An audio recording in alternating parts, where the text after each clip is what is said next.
Thank you. Thanks, Pete. Thanks. And again, good evening, everybody. This is the Sunday night webinar. This is the 14th of October already. And this is Web 105, as I believe it is. I can't see it because of something's covering it. But I'm Gene Colbago. I'm Roger Carroll. And we're here to entertain you for the next hour, amuse you or whatever. Hopefully give you some ideas. If you have any other things, please don't hesitate to send us questions. Raj has said that he has some responses to some of the questions that were asked last week and a few other things that came up. And I don't know when you wanted to do that, Raj. Well, we could do it right now very quickly. I think we each have lots of stuff for tonight. Yes, we do. And if we don't get to it, there's next week. For you, perhaps. Yes, well, that's true, too. Okay, I'm going on hiatus. But a couple of questions. One had to do with, we were just briefly talking about Sway, but it was about Sway in particular, whether or not you could add in an audio file or there is some sound available to it. And the answer to that is yes, you can incorporate some audio into Sway as well. Yeah, in fact, Raj has mentioned that he may not be with us next week, and that was one of the topics that I was going to discuss next week, and we'll tell you that if you are interested. I'm going to leave that to you next week, but that was specifically asked about. Yeah, yes, exactly. That was one of the things that I've already started practicing and learning a little bit more about, and maybe Pete can help me out. But yes, we'll be doing that. So yeah, if you are interested in learning about Sway, what it is, why it's different from PowerPoint, join us. And Raj? Another question was in the follow-up survey was asked about what's the easy way or the easiest way to access Office 365. And we've pointed it out when I was showing some little quick tips on the Chrome browser. One way is, I think we call them shortcuts and things. We see less of that term anymore, but one is to put a tab in your Chrome browser. And as you know, Chrome will remember and use a password once you've logged into it and ask if you want to save it. I would respond yes to that. That's the way I use it as well. And the other way that we've learned about recently is that if you just simply navigate to Microsoft.com Office /Office, and you're using the Edge browser, then you are automatically logged into Office 365.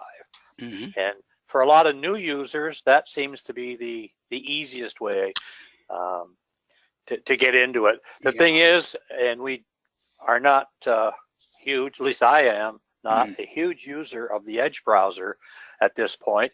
I know every time I open my Chrome, I get a little thing that says, how would you like to do it faster or whatever? And I say, no thanks.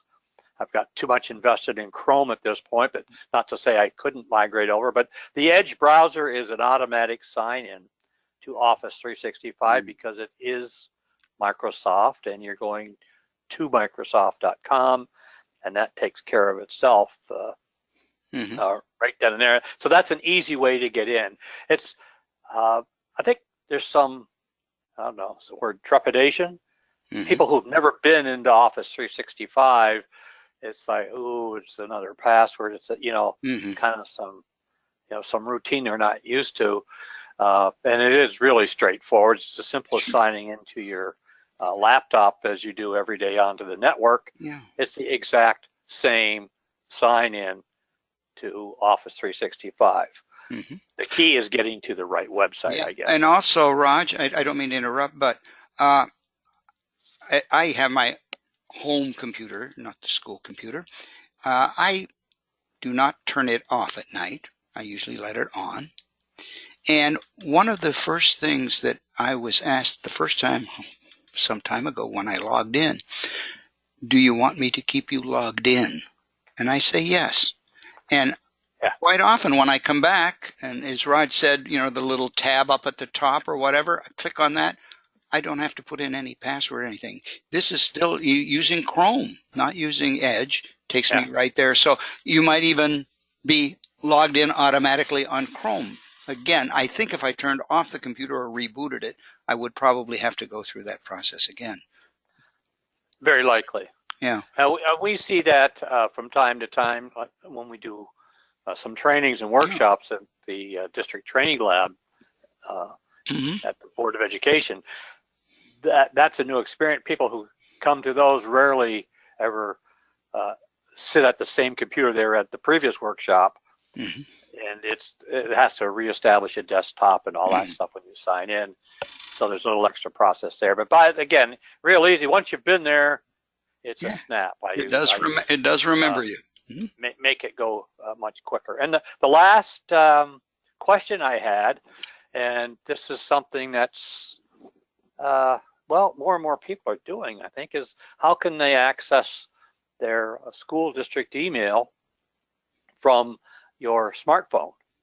And you coming, in fact, pretty soon, IBM Lotus Notes is, we're moving away from that, and we're going to be using Outlook, but there is an app, it's called Verse, VERSE.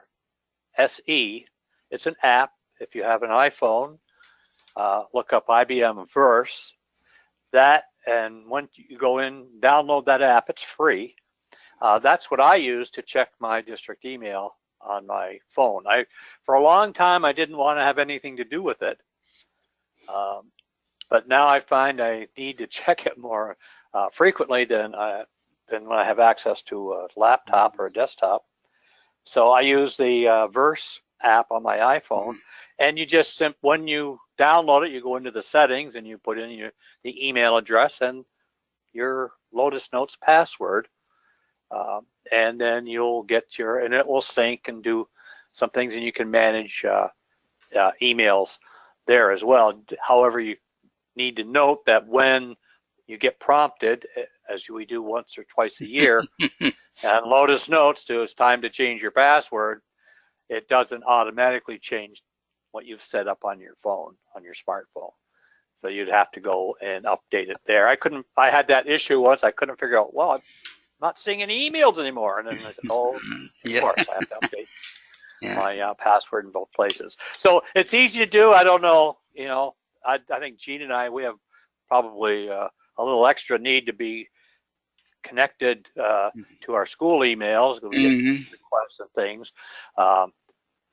Teachers, you're in your building on your devices every day of the week.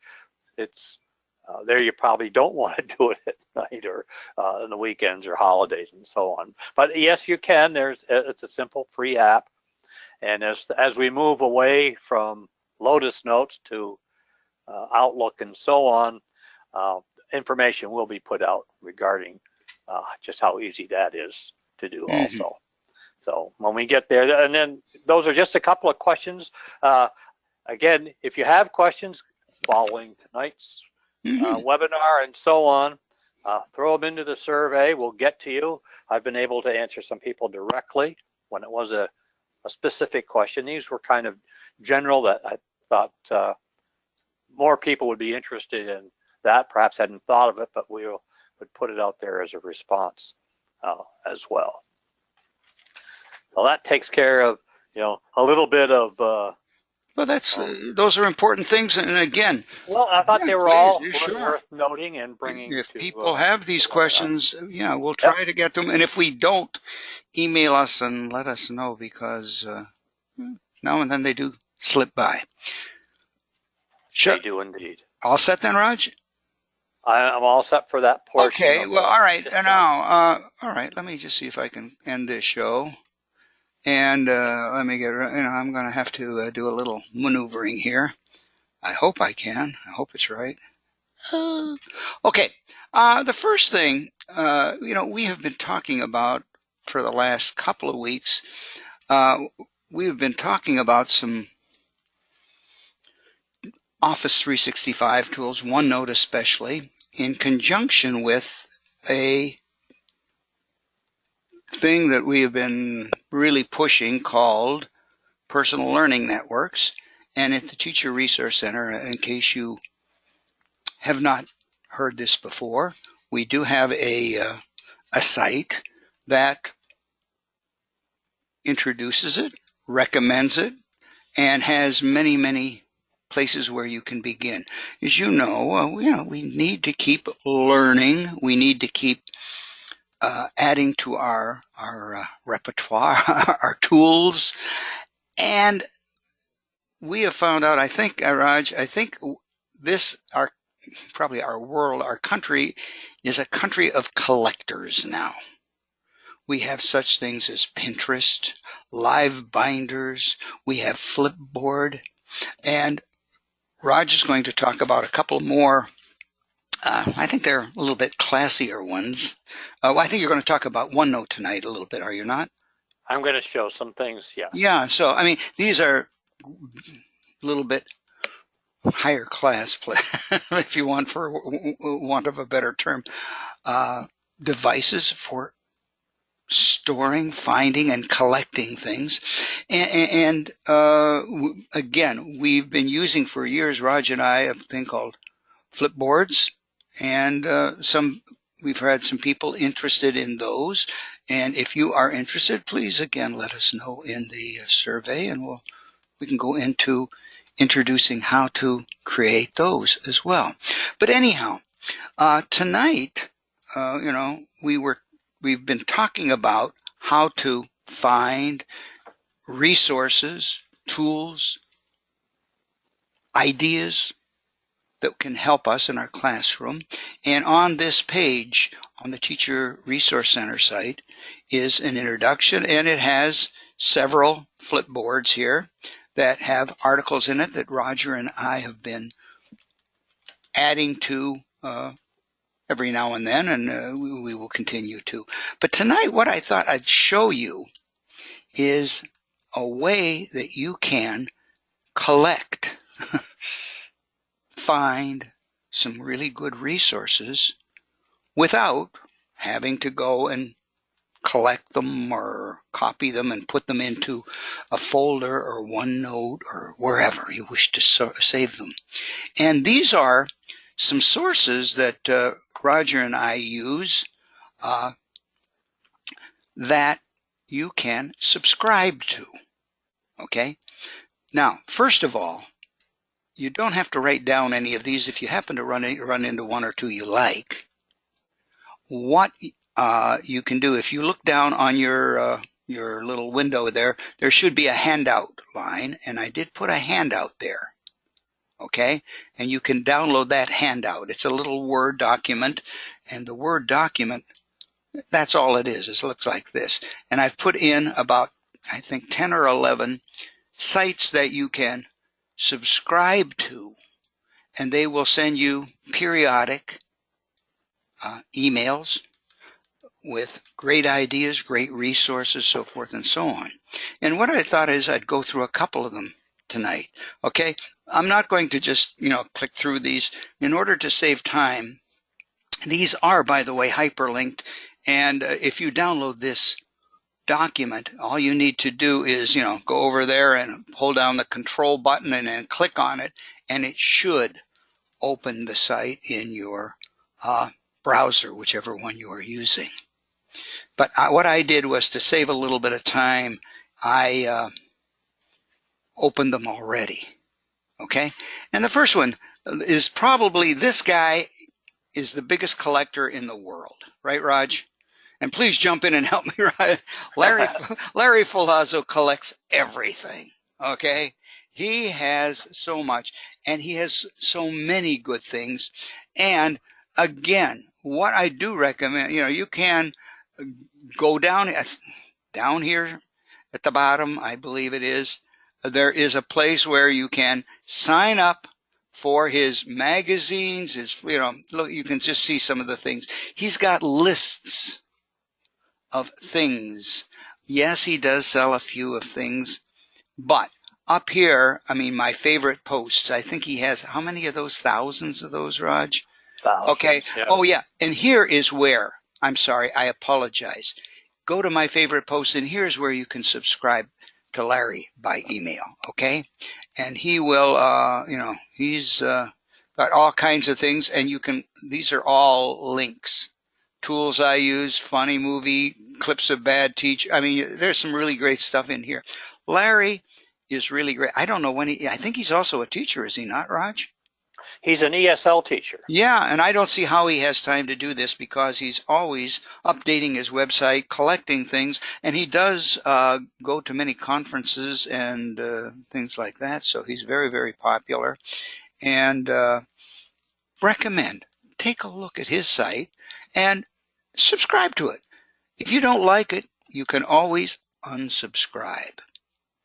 The next one is called EdTech Update. And again, here is sign up for the newsletter. And this one, virtual field trips and ideas. You might find some ideas here. Browse through, take a look, see if there's anything here. How to provide help. Wow. Okay. So you might want to do that. Excuse me one second. Let me kill my phone here. Somebody's texting. But again, you can get down to here and sign up for articles that are a little more personalized if you want. But again, fall break on the 10-Minute Teacher podcast. The Cool Cat Teacher is something we've talked about before, and I don't have that this time, but that's a really good place too that I should have mentioned. But again, Google Maps, you can just see as I go through here, I'm not going to click on any and so forth. Immersive storytelling. Okay, all kinds of great ideas. Take a look at a few, you might get an idea. If you are a middle teacher, and what they consider middle teacher is grades 4 through 8. Here is another site that has a lot of great materials, okay? Articles on the left, tips for new history teachers, things like that. You don't have to be new to look at them. And again, there is a place over here where you can sign up for this. Take a look. If you're in grades 4 through 8, you might get some really great ideas from these.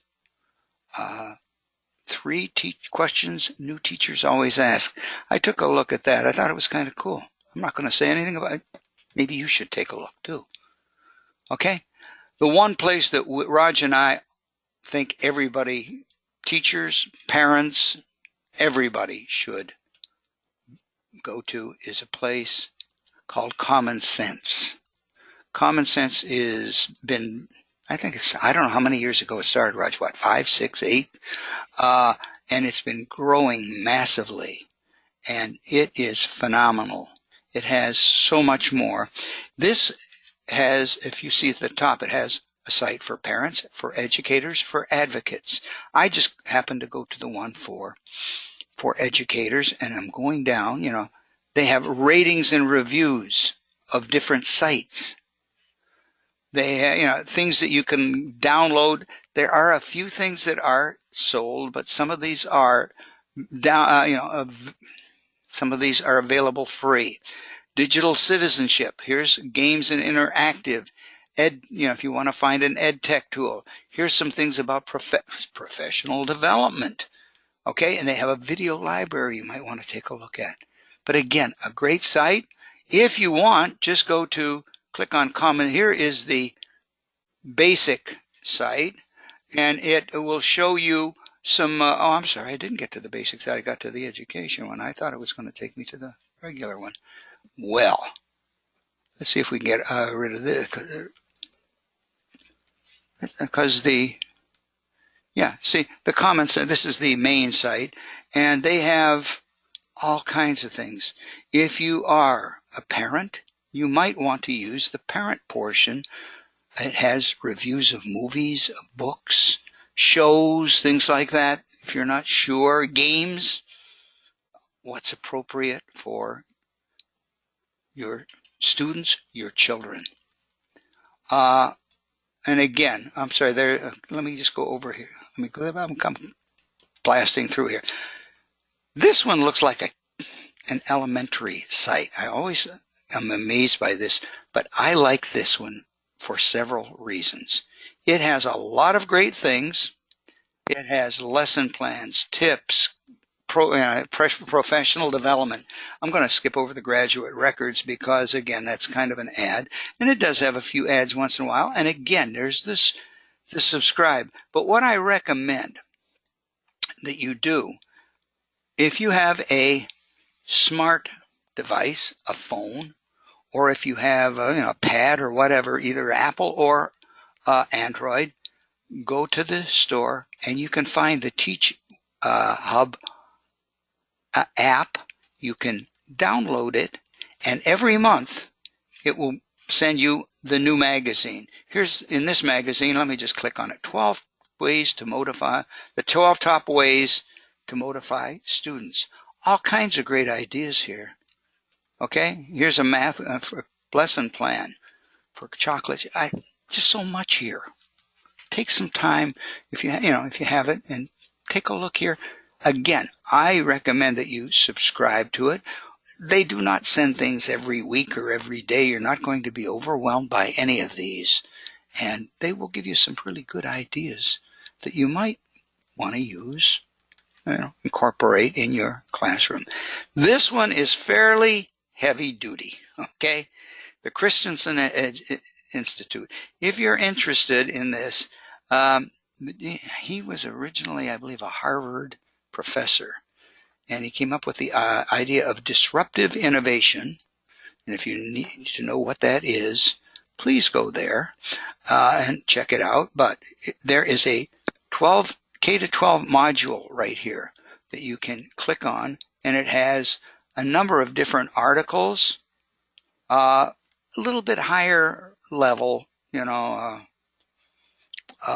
articles a little bit deeper, okay? So you might want to take a look at that. And again, you can, I've gone by the page already, you can subscribe to that one very easily. Real quickly, Education World. Now, Education World is a great place with, as you can see, essentials, lesson plans, technology, printable templates. The only thing is here, if you wish to really get the full effect, you have to sign up for emails, and they will then allow you to sign into this and get these articles. At first, they may tell you you can't unless you sign in. Okay, I'm signed in right now, so they're going to allow me to do that. Okay, but again, tremendous amount of great stuff.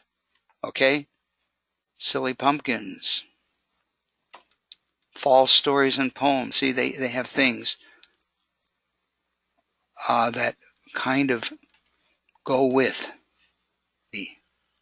the holidays, the time of the year, so forth and so on. Here's a nice STEM, if you're into STEM, solving a problem. Okay. And again, just going very, very quickly, this is the one we talk about every month, I think, right, Raj? Teachers pay teachers. If for no other reason, log in, and they will start sending you an email. And in the email, let me just log in real quick. In the email, you will get 10 free downloads. It's they say every week, but sometimes it's every 2 weeks. You'll get a little email, and down at the bottom, there'll be a list of different things. And it is of all grade levels, K through 12. So you don't have to say, oh, this is just for a little, for the younger grades or so forth. And also, they do, and I will say this is a place where teachers who have created units, PowerPoints, resources, can put them up here, and they can sell them. And you can buy them if you want. But over on the left, you can do a search for any grade level, any type of subject, and there's the word free. And I believe that on this site, I don't remember it. Oh yeah, 514,000 free items. And some of them are pretty good, and you would have to go through and again, take a look at it. But again, I recommend that you do subscribe to this, because then you'll be sent that free 10 free downloads every couple of weeks. Yeah, you won't be able to, you probably won't want all of them, but this one is kind of cool if you want to. By the way, if anybody's into fonts, putting in different funky fonts, this is a pretty good one right here. Okay, now another teacher that I kind of like. Okay, this is mine. This is called Ask a Tech Teacher, and it's Jackie Murray, and she's just redone her website. And there is a place right here. Okay, sign up to get your to get the subscription and the email. But again, she talks about Dyslexia Awareness Month, engagement through competition. Again, a lot of good things that a lot of good articles, resources. Now here's if you have a lot of time, they have she does a lot of K-8 stuff, I will say that. But if you want to look through some web sites, click here and you will get a list of literally hundreds of sites that might have something that you could use. Real quickly, just Education Week is another one of these sites where there are great articles, as you can see, more serious topics, okay? But first of all, right there where it says sign up for free e-newsletters, yeah, subscribe to that and you will be able to get into these articles. If you go to this site without signing up for the free e-newsletters, sometimes they will not show you the whole article. But if you're interested in this, and it is a great site, all kinds of great articles, again, recommend that you do sign up for that and the newsletters, so you can read a lot of these articles right online. Now, the last thing, and it'll only take a couple minutes, Raj, and I'll shut up. The one thing that we all, probably almost all use, and we don't really use it as a tool or a place where we can find a lot of great educational materials for our personal learning, is YouTube. Now, if you have a Google account, a Gmail account, or just a Google account, and you sign into it, you are automatically signed into YouTube. And that is kind of cool because it has its own collection device, okay? On YouTube, we've talked about this before several times. YouTube has areas called channels, and these channels are kind of places where people put up videos dealing with a certain topic. For example, if you look over here on the left, I have some subscriptions here.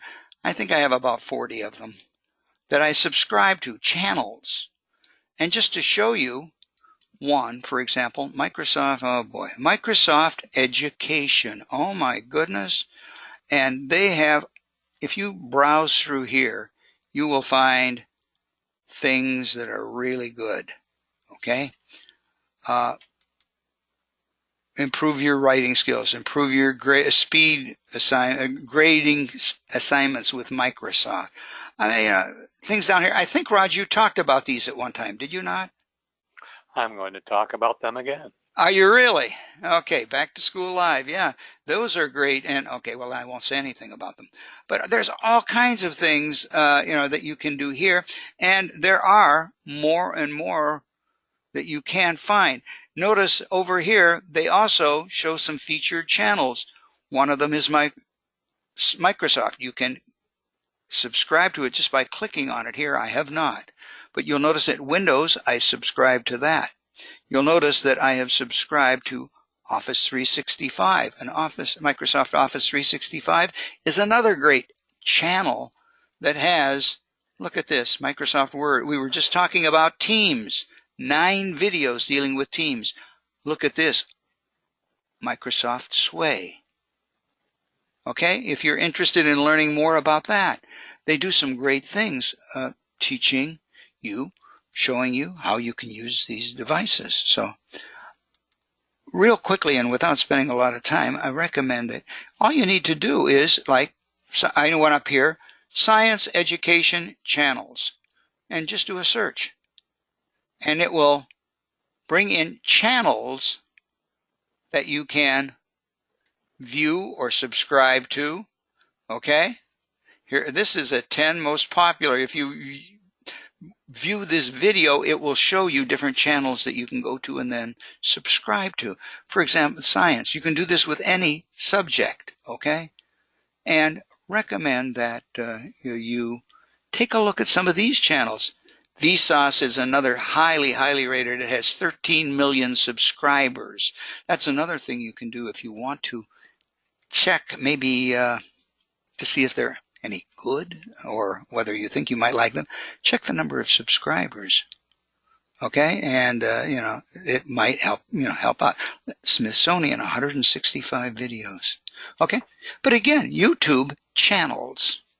Okay, and again, real quickly, I think I put them here, Microsoft, and the channels that you can go to right there, and just click on it, and it'll take you there in case I've gone too quickly. And with that, Raj, I was trying to go quickly to give you some time. And but again, subscribe to some of these things, and you can get some really good stuff. And with that, if there are no questions or anything, I'm going to change the presenter to you, okay? Okie dokie.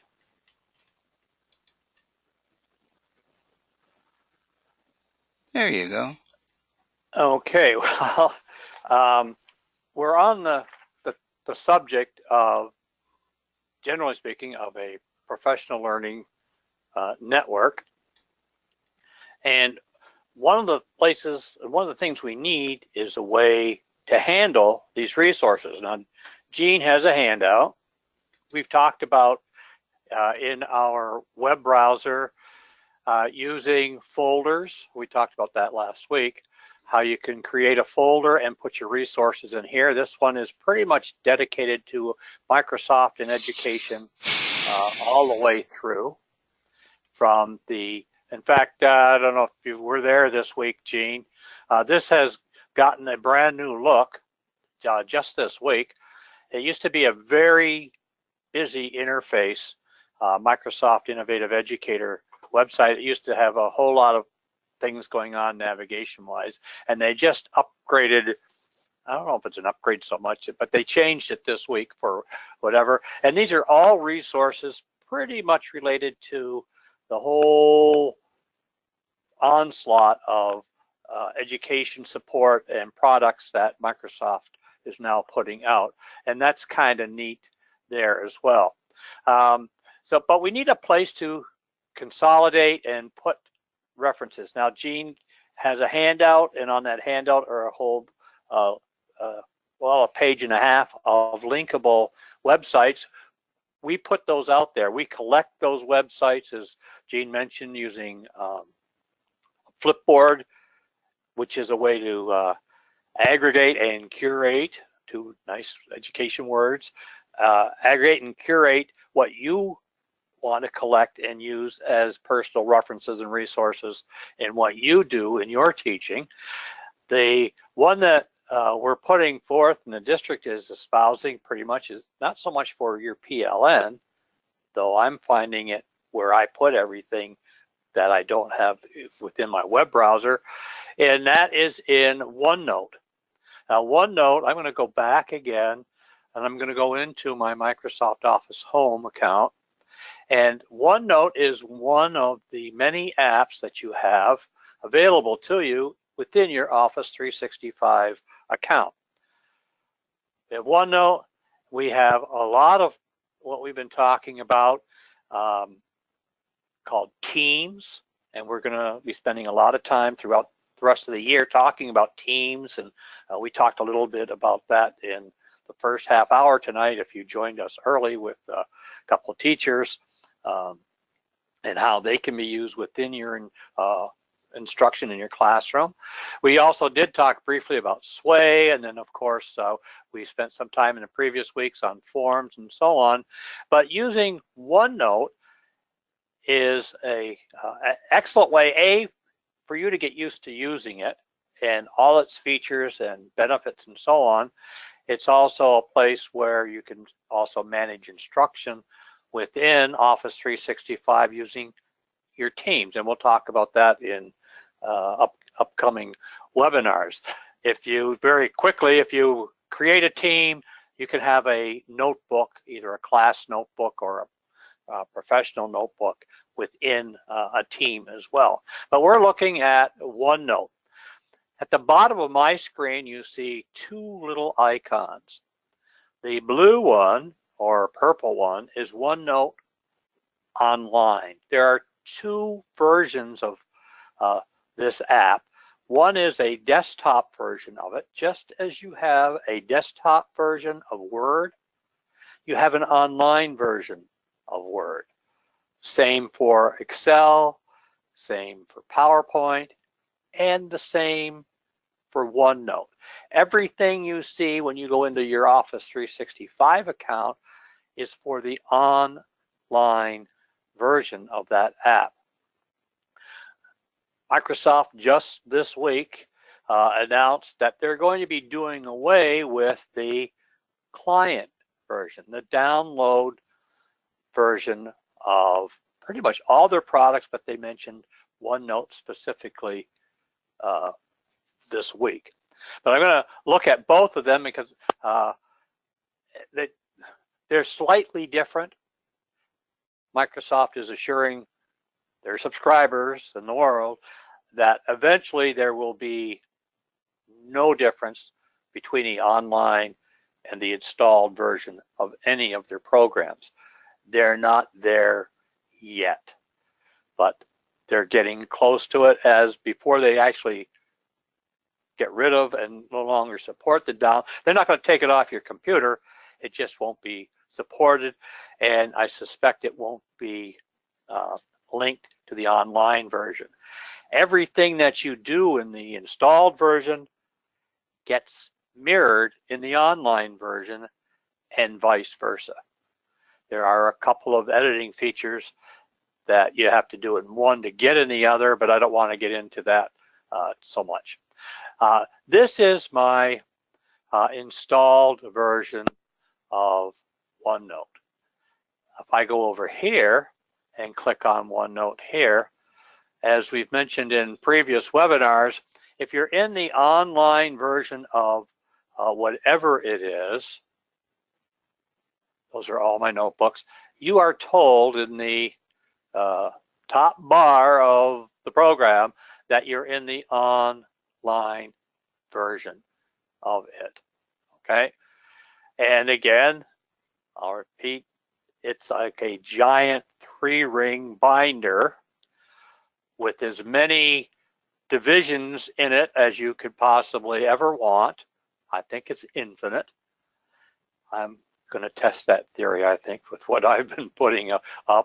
And within each section, yeah, I'm close to infinite. Yeah, I think I'm about 2 or 3 away. Yeah. Within these sections, you can also have an infinite number of pages. Just picture your 3-ring binder. If you got one of those 3 or 4 inch binders, you know how big that is. And then within that, you divided it up, and then you might have a whole wall of those binders. and so on. This is what's going on electronically.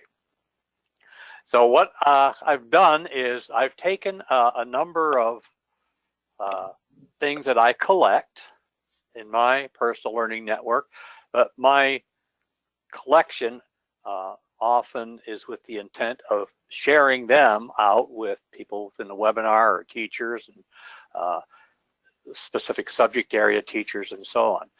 But this is my one, actually, oh, Gene, I digress. This is one of my many notebooks. These are all notebooks that I have either been shared, have shared with me, or have also. So we go from any number of notebooks, any number of sections, any number of pages, all for the price of admission, which is free. You get this. In fact, you don't even have, you can get a free OneNote account from Microsoft. You don't even have to be a school district employee, member, or pay for it. OneNote is available for free at large.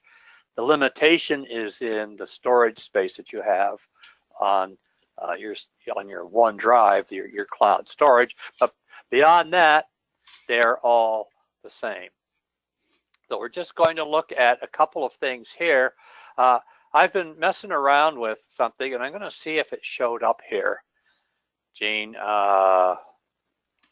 my binder. I'm going to have to go look over here. This is the installed version on my computer at home.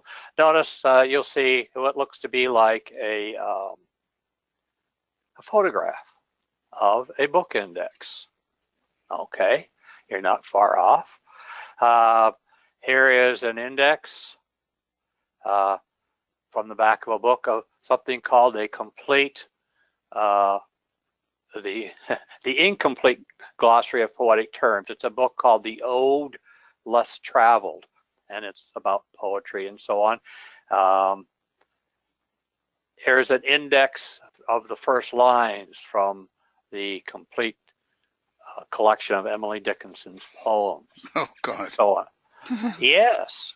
Well, Raj, what's your point? I'm glad you asked, Gene. We're going to go back to this.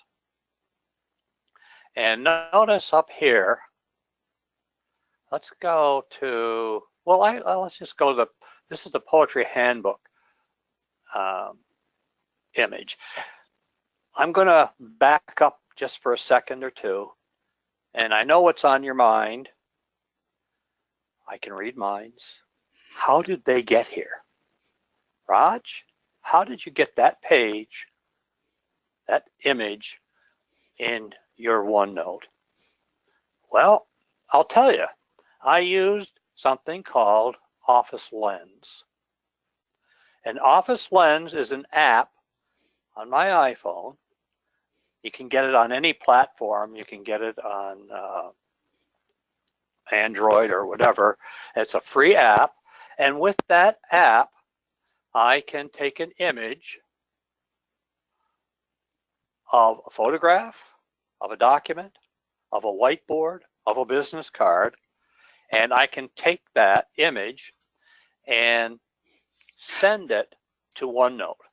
And that's what I did here. And when I go to my OneNote, I did these a couple of pages at a time. Well, what's the beauty of that, you say? I heard you. I can, once I have it in OneNote, I can go into my Immersive Reader. And in the Immersive Reader, it can be read to me. So a student, notice this is, it's wiped out everything that even indicate that that was an image. And I could, down here, this is a play button. I can choose a male or a female voice, and it can read the entire text. Now, we've done this before, several demonstrations, okay? So where am I going with this? In your classroom, the amount of material that you have within your textbooks. If you're a elementary teacher, you cover all the subject areas, most likely, and you have a number of textbooks. Those textbooks, if you look at the teacher's edition of them, are probably twice as thick as the one that you put in the student's hands. And I'm thinking of like the Journeys or whatever your reading program is or your social studies program is and so on. What we did was use this, and this came from a suggestion on one of a Twitter feed I was following. If I want to find a particular term, I have all these images because Gene, the really unique thing, or one of many unique features within OneNote, is that it is a built-in OCR, optical character recognition, is built into it. So if I want to search a very common poetic term, and I have scanned in all of these terms, or the index of the complete list of Emily Dickinson's poems, or the index or a glossary of terms or vocabulary in my social studies book, or my new dictionary they throw in the back of some of these textbooks. But I don't have all those books open in front of me, and for some reason I may want to check on something very quickly. So within OneNote, with any image that you've scanned in and put into your OneNote, you can search it. So I'm searching for tomato, and you'll find that it is a very popular term. Did I go by it? It was there, highlighted in blue. Okay, I missed it. Maybe try it again. Try the search again. It might take you to the... There it is. Yeah, there it is. Tomato. But it is a...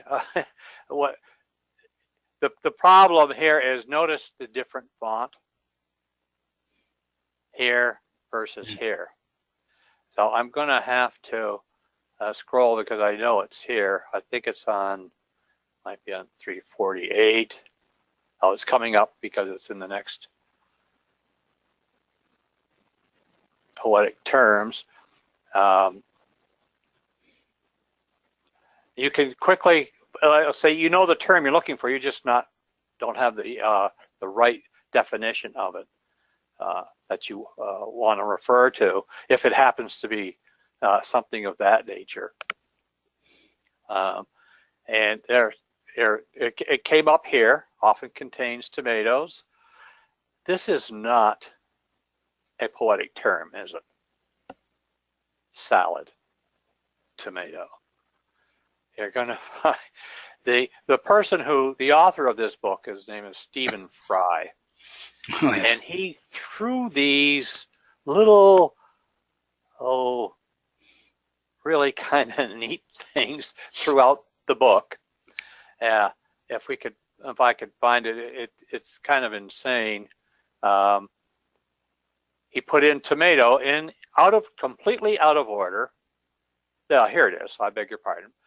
It didn't come up because of the font. Tomato, and he put it in a list of all these poetic forms. It's a red savory fruit, sometimes known as a love apple, which has a place in many sauces and salads, but none whatever in a glossary of poetical terms, especially when it has not been inserted in the correct alphabetical order. Well, that alone made me buy this book when I came across it. But there are reasons, and I wanted to show you how this app works. It's Office Lens. We've talked about it. It's a free app on your available on your iPad, and you simply take an image. Now, I also used a feature on my iPhone. I don't know if you've done it, Gene. Screen recording. Yes. And you can record the step-by-step or any screen on your iPhone, and records it and saves it as a video in your Photos collection on your phone. And then you can manipulate it, push it out. In fact, I've got a file here of one I was using on how to work with Twitter, and from my phone and so on. But this is a really interesting way. I thought I had a good idea. The teacher who brought this up or made this suggestion was, do this for tables of contents in books.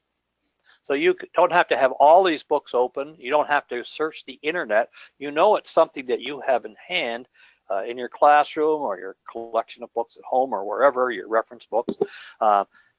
Take a few minutes, and that's really all it takes is a few minutes to snap the image of the text, put it into your, send it to your notebook. Because one of the options is to export it into OneNote, and within that, I'll go back here, I'll close that out, you can pinpoint it to exactly where you want to put it, in what, you can create a whole different page for that. And here's, again, the index of first lines. Now, Emily Dickinson, as a poetess, she only published, I think, 16 poems during her lifetime, but this volume is over 700 pages of her poems. They're very, short poems. She's famous for those, but they're all titled by the very first line of each and every poem. Well, they're impossible. Look at the range of pages. Well, if you want to find one, knowing how that's how they're collected, you would know that. Quickly find out what page it's on by searching it. And you, again, search it here if you want. You go into the immersive reader and so on. I know, Gene, have you used the Office Lens for much of this? I have used the Office Lens, not as much, and I honestly myself did not know about the OCR capabilities that you've just described. And, anything, yes, and anything in your notebook. The only thing is I have not been looking at the screen because I have a definite hatred of Emily Dickinson, which was imposed on me by a college professor who made me read those things so many darn times. Anyhow. Oh, that's a shame. Oh, that's a shame. Poor Emily. Oh, God. I think he was in love with her. Oh, God. It's terrible. How could he not? Yes. The Belle of Amherst. Yeah. We talked briefly, Gene, when you were doing your thing, yes, about YouTube. Yes. Worthy within YouTube is a new feature coming. The TED Talks are within a whole umbrella of the website TED.com. Mm-hmm. This is a new feature. And what's nice about using OneNote is I can embed video in OneNote. So if you're using, again, you want to do something with your students, within Teams, etc., you can push out a specific video to your Teams and collect them there.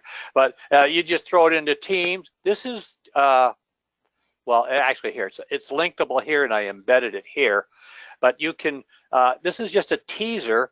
And what TED is doing is collecting some talks by various teachers and putting them out there as resources. Now, I think one of the ones I came across recently, I don't know, this goes back a little bit, is Bill Gates and his foundation. This is a very short video, well worth your time to look at.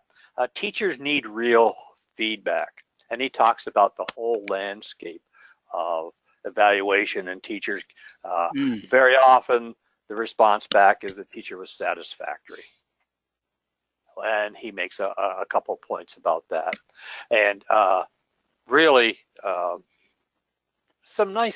he makes some nice comments that are worth. But I started collecting them here, and of course I can share any of these pages from OneNote. I can share these to other teachers. So if we're working and collaborating as a group of 4th grade, 5th grade, 6th grade teachers, social studies teachers, and so on, you could be working with a PLC team and given responsibilities to collect resources on a specific topic or subject area, collect them and share them out here. This I put in as a link. I'm trying to find out. This is a terrific talk, all within this theme about teaching and inspiring kids and so on. So I created a section in my OneNote notebook. I just called it TED. These are all, you can change these, you can edit them, etc. These are recommendations. And the reason I was going back and forth, because one of these is the downloaded version, the other one is the online version, and I'm trying to get them in sync for doing this. But these are all of areas that I started collecting information for various subject areas, for ideas for later on. We've been talking about our worms, the early birds. This is a screen recording I took from my iPhone that I put up and using it for Twitter. And this was showing how to use Twitter and how to send those resources up to your OneNote notebook. And so I don't know if this is going to open now. Yeah, that's going to open. I hope you can still see. You're obviously not going to see it, but this is using the screen recording. We can see it. Okay, good. So I did this very quickly. It's using the screen recording to show how I, for people I follow, if I find a tweet that I particularly like, and I think I find one here by way of example, I go to the link and then I can send that link directly into my account. Like here, this was an interesting audit here of how different digital skills are used. It's just a nice little scattergram kind of thing. But I'm gonna end this here. I think all it does is show that. I don't think I go into how I get it up onto my OneNote, which is okay. But that's just a quick how to that. I took it with my iPhone, threw it up, and added it into my OneNote account on a page for different things I might want to catch up on and show or share and so on. But there's lots of reasons to use, again, incorporate your iPhone, use your OneNote, do this, that, all while standing in line at the bank. Or as I will be in the next week. Yeah, but if you have that mask on, it's hard to see, Raj. The what? If you're in line at the bank with the mask on, it's hard to see. Yeah, I have to pull it. I just keep it above my eyes. Okay. I'm anyway. Sorry. That was my way of saying we're almost to that time. We are almost out of time. Again, over the coming weeks and months, we'll be delving into much more depth on, and specifically Microsoft Teams. I'm doing some work early November with kindergarten teachers. I think we're going to build a PLC team with using teams of kindergarten teachers as they are around the district, and they'll be collaborating and working on some things within that. So there's plenty of opportunity here. I just think, as Pete was saying, where do I find the time? Do I have an actual need for this? I think you'll have an actual use for it. The need, well, I think you'll have to come up with the need or the want for that. But here we are, Gene. We're at 9 o'clock. Yeah, great. And we're glad everybody joined us. Thank you very, very much. We've enjoyed it. 1 hour from now, you'll get the survey as usual. Please open it up. I think also there is a link to the certificate if you want. Somebody sent me the certificate last week. It worked out beautifully. So if you want one of those nice things. It seems like it did. I didn't hear any feedback on that. But did you? If you didn't get a copy of it, I could send you a copy of what it looked like. I got a copy of one that I don't know who got it, but I saw it. Okay, good. And with and with that, then we'll say thank you. Good night. Have a great week. Hope to see you next week. Yes, and I won't be touching base next week. Yeah. Possibly the following week. Yeah, we'll just see what what time allows me to do. Okay? Well, I'll be thinking of you at the very least. Have a great trip, and we will see you when you get back. And next week, we're going to discuss, we'll take a little deeper look at sway and some other good things. Good night. That's great. Good night, everybody.